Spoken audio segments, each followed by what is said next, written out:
Shalom, selamat pagi Bapak Ibu jemaat yang kasih dalam Tuhan. Kembali pagi ini kita boleh dikumpulkan bersama-sama. Sekalipun di rumah kita masing-masing, tapi kita boleh dikumpulkan di tengah-tengah keluarga kita dalam peribadatan kita di Sabat Tuhan pagi ini. Kita akan mendengarkan firman Tuhan bersama-sama. Tapi sebelumnya mari kita mohon pertolongan Tuhan di dalam doa. Mari kita berdoa. Hanya karena anugerah-Mu Tuhan, pagi ini kami masih boleh dimungkinkan bersama-sama kembali di tengah-tengah keberadaan kami saat ini Tuhan, dalam lingkup keluarga kami masing-masing, untuk kami boleh beribadah hari ini, di mana hari Sabat Tuhan kami diajar oleh Tuhan untuk boleh beribadah mencari wajah Tuhan. Setelah sekian hari Tuhan sudah memimpin kami dalam tugas dan pekerjaan kami. Di Sabat Tuhan pagi ini Tuhan kami merendahkan hati di hadapan-Mu dan datang memohon pengasihan daripada-Mu. Terima kasih Tuhan bahwa Engkau masih memberikan kepada kami kemenangan iman. Terima kasih atas perlindungan-Mu bagi kami sampai hari ini. Dan pagi hari ini dalam persekutuan kami Tuhan, kami datang memohon pertolongan Tuhan, kami akan merenungkan firman-Mu ya Bapa. Ya Roh Kudus, tolonglah kami. Anugerahkanlah pengertian bagi kami untuk kami boleh memahami firman-Mu yang datang di tengah-tengah kami. Terima kasih Tuhan. Tolonglah hamba-Mu yang akan menyampaikan firman-Mu di tengah umat-Mu pada pagi hari ini. Kiranya dalam tuntunan kuasa Tuhan boleh menyampaikan seturut kehendak-Mu. Dalam nama Tuhan Yesus firman hidup kami berdoa. Amin. Bapak Ibu jemaat yang saya kasih dalam Tuhan, ya, kita patut mengucap syukur kepada Allah pagi ini.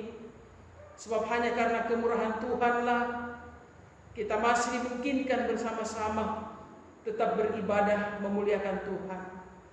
Doa dan harapan saya bersama dengan suami di gereja, Bapak Ibu, semuanya dalam keadaan sehat, diberkati oleh Tuhan.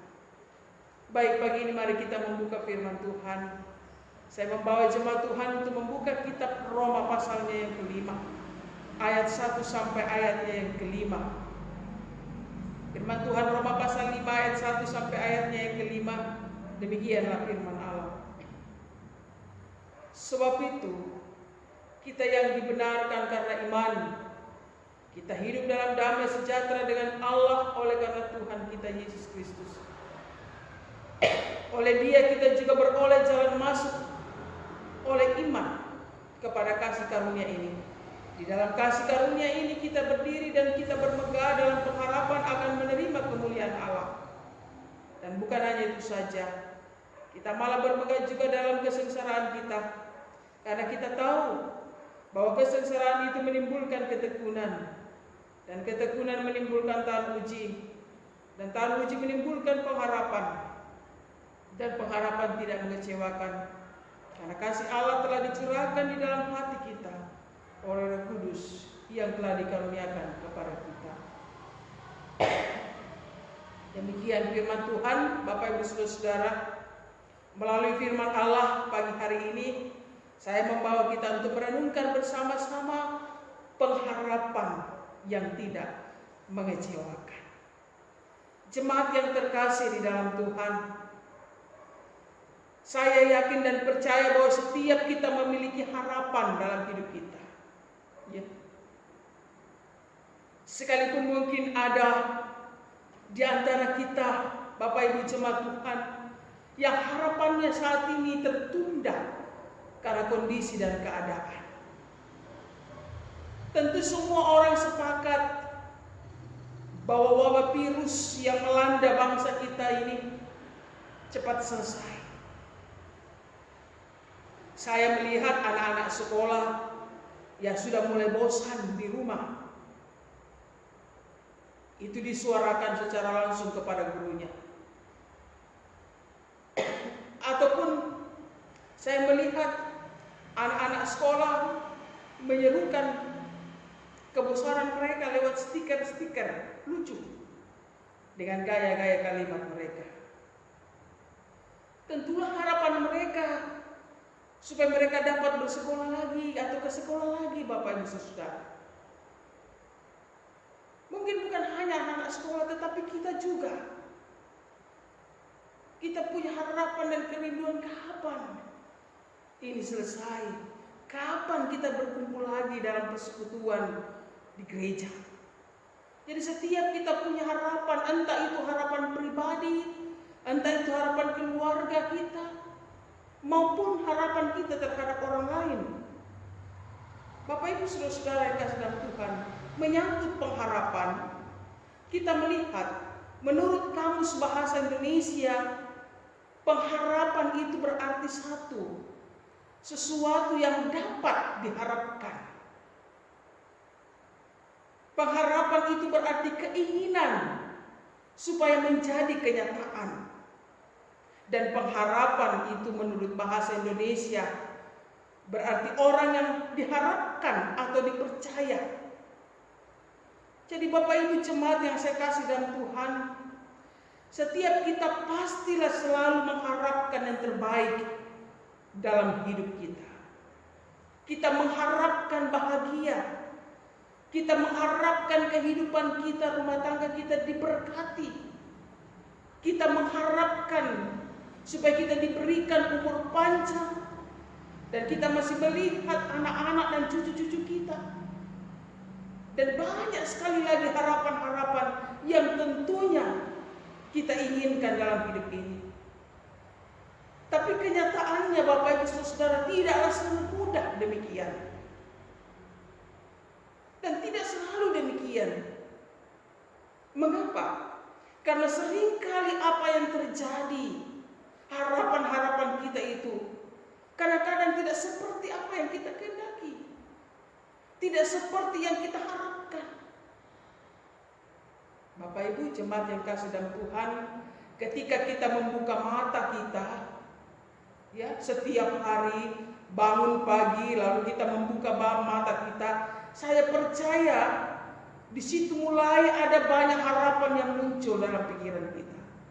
Ada harapan, ada kerinduan, keinginan-keinginan yang akan kita nyatakan hari itu.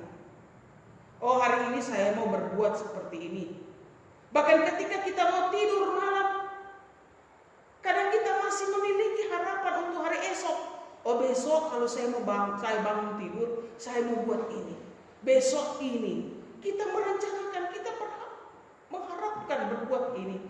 Harapanlah yang membuat seseorang mampu untuk bertahan menjalani hidup sekalipun ada begitu banyak tantangan dan hambatan. Jemaat Tuhan yang saya kasih dalam Kristus Yesus, kita melihat dalam firman Tuhan, jemaat Tuhan yang ada di kota Roma adalah satu jemaat yang baru tumbuh di dalam imannya kepada Yesus Kristus. Umumnya penduduk kota Roma itu mayoritas adalah orang-orang berkebangsaan Romawi, Yahudi dan bukan orang Yahudi. Berlanjut terus dalam perkembangannya itu, jemaat Tuhan yang ada di Roma ini, mereka menjalani kehidupan dengan berbagai tekanan dan pergumulan yang dahsyat dalam pengiringan kepada Tuhan. Mereka mengalami tekanan yang baik datangnya dari orang-orang Yahudi maupun dari penduduk Roma sendiri. Dan tekanan-tekanan tersebut salah satunya adalah karena iman mereka kepada Yesus Kristus. Karena pengiringan mereka kepada Yesus Kristus. Itu yang menghambat. Itu yang menjadi tantangan dan pergumulan yang berat bagi mereka. Dan dalam situasi demikian, ada orang-orang Kristen yang tetap bertahan dalam imannya kepada Yesus Kristus. Dan juga ada orang yang tidak sanggup menghadapi tekanan yang berat itu.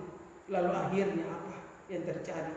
Mereka kehilangan pengharapan kepada Yesus.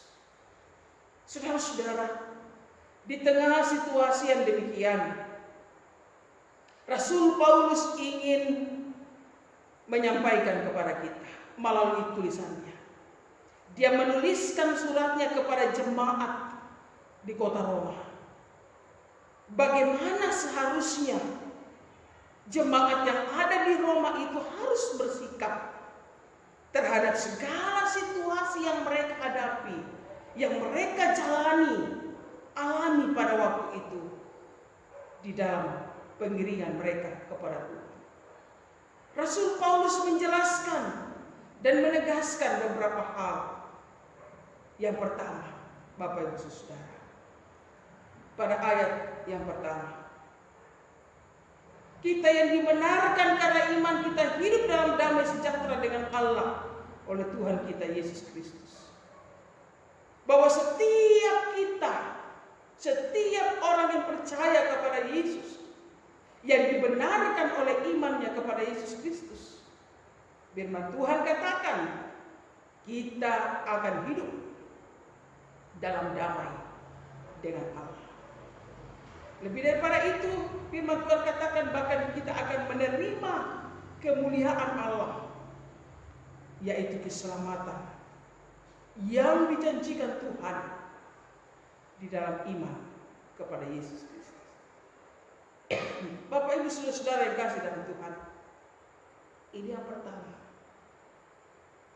bahwa Allah menjanjikan akan kehidupan dalam Tuhan, yaitu damai sejahtera. Ketika kita beriman di dalam Kristus Yesus, segala sesuatu Tuhan akan jaminkan di dalam kehidupan kita kepada Tuhan, termasuk keselamatan.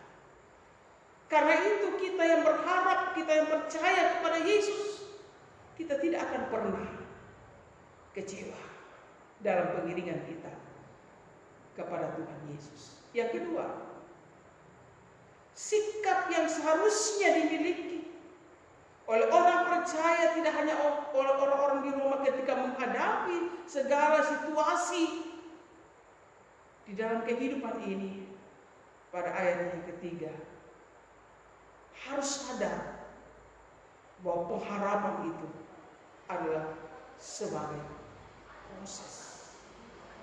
Ayat 3 dan 4 dalam firman Tuhan,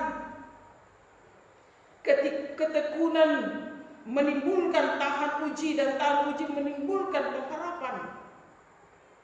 Saudara kasih Tuhan, di sini disebutkan bahwa pengharapan itulah yang menjadi hasil akhir dari sebuah proses.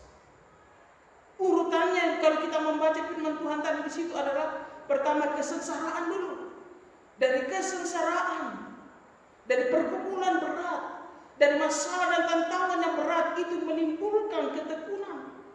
Kita akan tekun ketika kita percaya kepada Yesus, akan menjalani itu, menerima itu. Kemudian setelah ketekunan, dari ketekunan kita akan tahan uji. Oh, badai apapun, tantangan dan pergumulan apapun, kita akan kuat. Kita belajar dari setiap kesengsaraan yang telah kita lewati.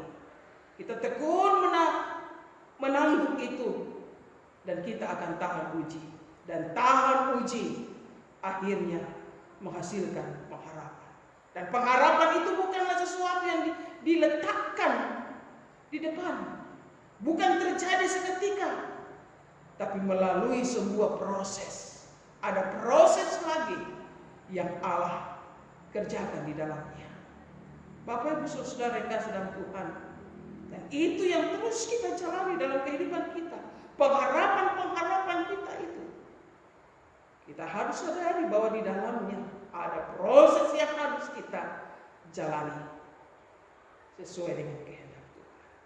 Yang ketiga, sikap apa yang perlu kita miliki, atau bagaimana seharusnya kita bersikap terhadap situasi yang kita alami, yang diperhadapkan bagi kita saat-saat sekarang ini. Pengharapan seperti apa yang harus kita miliki? Ayat 4, ketekunan. Jemaat yang kasih dalam Tuhan, ketekunan kita, Bapak Ibu Saudara, untuk terus mendekatkan diri kepada Yesus Kristus, itulah yang buat kita mampu untuk bisa menghadapi berbagai macam ujian, berbagai macam persoalan dan kesulitan hidup, Dari ketekunan inilah muncul pengharapan kepada Yesus Kristus yang akan menyelamatkan kita, yang akan menolong kita, yang akan memberikan kelegaan kepada kita, yang akan memberikan damai sejahtera bagi kita. Bapak Ibu Saudara, dan ayat yang kelima yang terakhir, sikap yang seharusnya kita miliki terhadap segala situasi yang kita alami dan yang diperhadapkan bagi kita hari ini dalam kehidupan kita masing-masing. Ingatlah bahwa pengharapan yang engkau miliki, pengharapan yang engkau saat ini nyatakan dalam Yesus tidak akan pernah mengecewakan. Ketika pengharapan-pengharapan itu kita letakkan di dalam kasih Tuhan, maka kita tidak akan pernah dikecewakan oleh Allah. Ketika pengharapanmu itu engkau taruh di dalam tangan Tuhan, maka apapun itu Tuhan akan menopang kita. Bapak Ibu Saudara-saudara jemaat yang kasih dalam Tuhan, mungkin saat ini ada di antara Bapak Ibu jemaat Tuhan dalam keluarga ataupun pribadi, engkau sedang menghadapi situasi dan kondisi yang membuat engkau saat ini susah. Bahkan mungkin hampir kehilangan pengharapan oleh karena pergumulan hidup. Pengharapan untuk melihat masa depan ke depan. Oleh karena kesusahan. Oleh karena beban yang berat. Baik itu dalam keluarga kita. Baik itu menyangkut pekerjaan masyarakat, ataupun mungkin sementara kita kebingungan membutuhkan pekerjaan dan sampai saat ini kita terus bergumul kepada Tuhan. Ingatlah bahwa ketika kita memiliki pengharapan yang sungguh-sungguh kepada Yesus, pengharapan itu tidak akan mengecewakan. Kuatkan dan teguhkanlah imanmu. Berharaplah sungguh kepada Yesus. Teguhkan imanmu. Percayalah bahwa Tuhan akan membuka jalan. Percayalah bahwa Tuhan akan menolong dari setiap situasi, kondisi yang kita hadapi. Jemaat yang terkasih dalam Tuhan, begitu penting arti sebuah pengharapan bagi kehidupan manusia. Sehingga hanya orang-orang yang memiliki pengharapanlah yang akan punya semangat untuk dapat bertahan di tengah gelombang kehidupan. Saya berdoa dan berharap Bapak Ibu jemaat Tuhan adalah orang-orang yang punya pengharapan, semangat yang kuat untuk bisa bertahan di tengah gelombang kehidupan dan pergumulan saat ini. Milikilah pengharapan yang kuat, karena pengharapan itu tidak akan pernah mengecewakan ketika pengharapan itu kita bawa kepada Tuhan Yesus. Pengharapan yang memberikan kehidupan itu hanya dapat bertumbuh pada saat seseorang memiliki iman kepada Yesus Kristus, seperti yang dikatakan di dalam Roma 15 ayat 13. Dia tidak akan pernah mengecewakan setiap anak-anaknya yang selalu kuat dan teguh berharap kepada Tuhan. Kiranya Tuhan memberkati firman-Nya bagi kita sekalian. Tuhan memberkati kita bersama-sama. Marilah kita berdoa. Terima kasih untuk pagi ini kami mengucap syukur atas firman-Mu Tuhan. Kuatkan dan teguhkanlah kami senantiasa untuk selalu memiliki pengharapan yang kokoh, yang kuat di dalam Kristus Yesus. Sebab kami percaya ketika kami menaruh pengharapan kami yang kuat kepada Tuhan, pengharapan itu tidak akan pernah mengecewakan kami, karena ditopang oleh kasih setia Tuhan. Dan kami mengucap syukur atasnya. Sesulit dan seberat apapun mungkin masalah dan pergumulan situasi dan kondisi yang kami hadapi saat ini. Karena kondisi virus penyakit yang masih saat ini Tuhan menghambat berbagai hal-hal sendi-sendi kehidupan kami manusia, masyarakat, bahkan dalam pekerjaan dan usaha kami tetap percaya bahwa Tuhan tidak akan pernah meninggalkan kami. Kami percaya Bapa di dalam Tuhan Yesus Kristus. Kami berharap bahwa Allah adalah sumber pengharapan kami itu akan terus menopang perjalanan hidup kami. Kuatkan kami supaya kami tetap teguh dan berharap, beriman kepada Tuhan Yesus Kristus. Terima kasih Tuhan. Ajarkanlah kami untuk selalu setia, berharap dan berserah kepada Tuhan. Di dalam nama Tuhan Yesus kami berdoa. Amin.